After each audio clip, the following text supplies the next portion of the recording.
I feel like we've been here before. Little Groundhog Day situation. The garage is full again, so today's video we're going to be pulling stuff out, spraying it, hopefully giving you some inspiration to maybe clean up your hoard that you've been collecting this summer. And then we're going to take you over the shops, show you how we rearrange and get everything set up.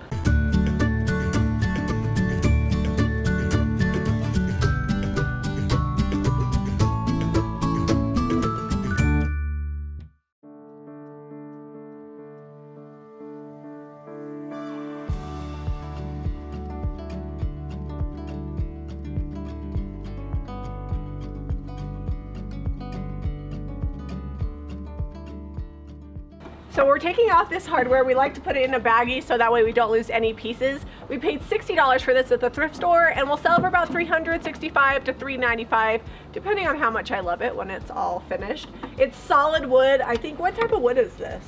Like cherry? I don't think it's cherry. It's a veneer on the face. It might be less expensive wood underneath. Yeah, but either way, it's dovetailed, all wood, beautiful piece. The curved front French provincial, it's hard to find. A lot of times you get these, they're MDF, they have plastic feet, but this is one of the good ones, so we'll get a good price on it. All right, I'm just scrubbing off the layers of dust. I'm just using a damp rag with a little bit of soap, just to make sure there's no grease on here, and then it'll be ready to paint. This drawer here looks like it got dropped or something at some point. The dovetail is coming apart. I'm just gonna squeeze some glue down in there. I use Titebond 2 wood glue and it works really good. It's a very strong bond once it's cured. It takes about 24 hours to fully cure, and this drawer should be good as new. I'm gonna clamp that shut and then let that sit for about an hour, and after an hour I can move it around and do stuff with it. So we get asked a lot, how can I prevent bleed through before I actually paint the piece? You can't always tell exactly where you will get bleed through. One of the things I know is anywhere there's a scratch on the piece or a gouge, it has a tendency to bleed through. So we just do a couple coats of bullseye shellac. I like it in a spray can because it doesn't take much, and if you use this on a brush, it's not water-based, so it's quite the ordeal to clean. One of these cans will usually last a few projects depending on how much bleed through there is. I'll let that dry for about 15 minutes, hit it again, and it should be good. I'll find a few spots on this piece that are scratched and go ahead and seal them first. While we're waiting on shellac to dry, I'm gonna go ahead and get this lamp painted. It's been sitting in the garage for a couple weeks.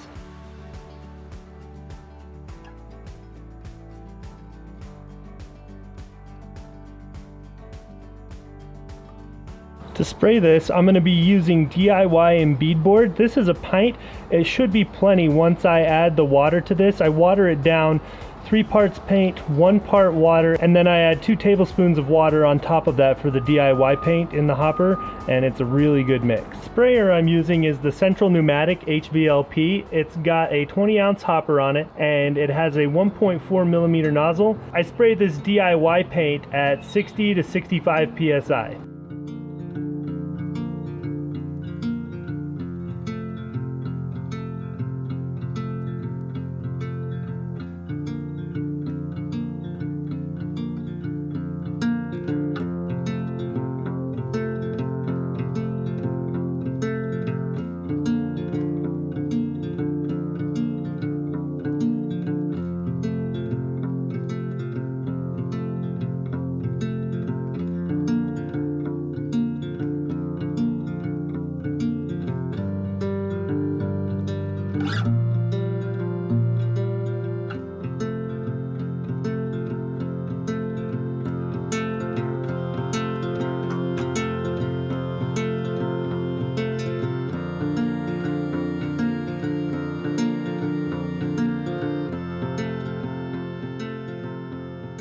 So the next step is I've got my mask, my random orbital with 220, and I'm going to go ahead and sand all around the edges and smooth it out and give it a little distress.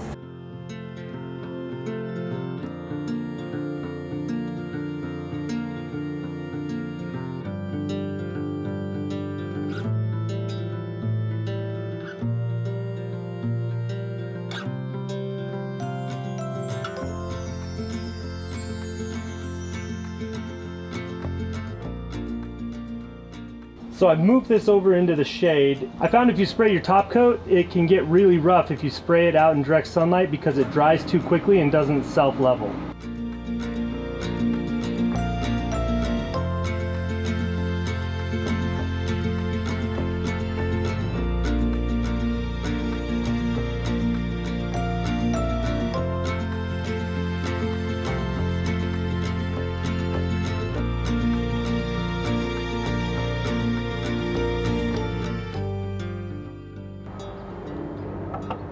By the time I'm done putting this hardware on, I usually get 3 or 4 of them upside down and have to redo it.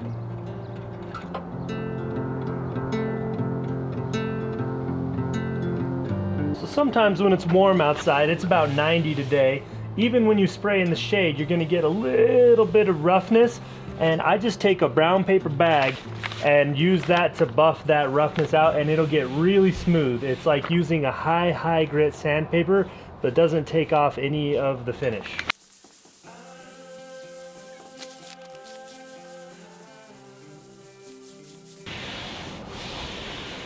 That's all it takes. We've got a bunch of new stuff that needs to come in here that we've been refinishing, and this peak dresser is going to go over there because we had some stuff sell on that side, and then we're going to put that big white dresser we've been working on here, and then take this buffet home and see what we need to do with that so we can get that sold. It hasn't sold in about 3 months, might have been 2 months, but it's been there a while and no interest at all.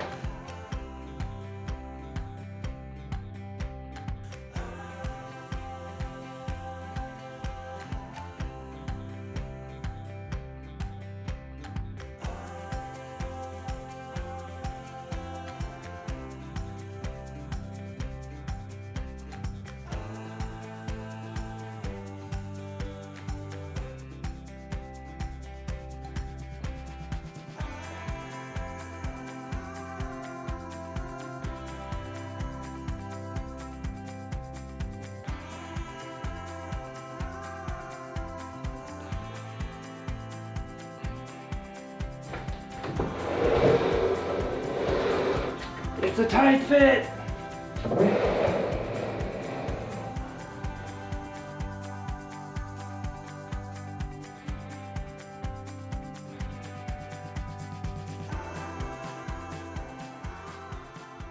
So we may have brought more items into our space than we actually have room for, but I'm gonna shuffle things around and see how much I can actually fit and make it still look good. And then whatever doesn't fit, I'll throw it down the basement. When we need to restock, it'll be ready to go. So I've started off by grouping things in groups of 3. And then I need to kind of come in and fill in some other random items so it doesn't look like 3 distinct groupings. I think that'll pull it together. And I'm gonna look for something to put maybe over here next to this picture here. So I added this lamp over here to kind of visually fill this space. And then we added this cute little brass unicorn because it fits well here, but it also plays off the brass patina in the hardware on the dresser. All right, Zeb, would you mind putting those bird cages on that corner there? And I think we'll leave these. Do you want this in front or beside it? I would say beside it, and then we'll load this up kind of in front. Let's see, what else do I have in this corner? We got those dishes we there. can put this back up. Okay. This. And then that box goes underneath that. And this can go here. And these What two little about- rocking cushions go over here. What about this? Is this too much in the front? Go ahead and put that in the front, that'll look good. Okay. And then, so it's a lot of white. You want to move that real quick. What if please? we do like a tray on here? Will a tray fit? No, that doesn't. That's No. Here, move that real quick and then we'll put this right here. There we okay, go. there it is. And then I need, maybe we'll load up some candlesticks right there. Just in the front a little bit. In the front, yeah, we have Okay. a few candlestick offerings. Oh, those are the ones my mom cleaned. She did a good job. She's hired. She's hiding back in the corner.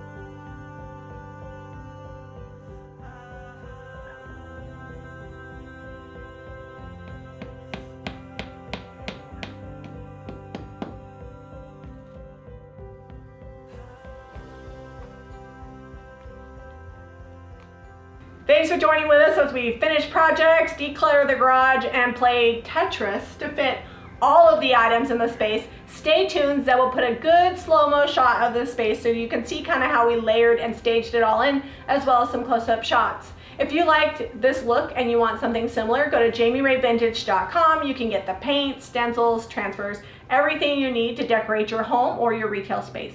If you like this video, be sure to give us a thumbs up and subscribe to Jami Ray Vintage for more DIY.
Hit the subscribe button.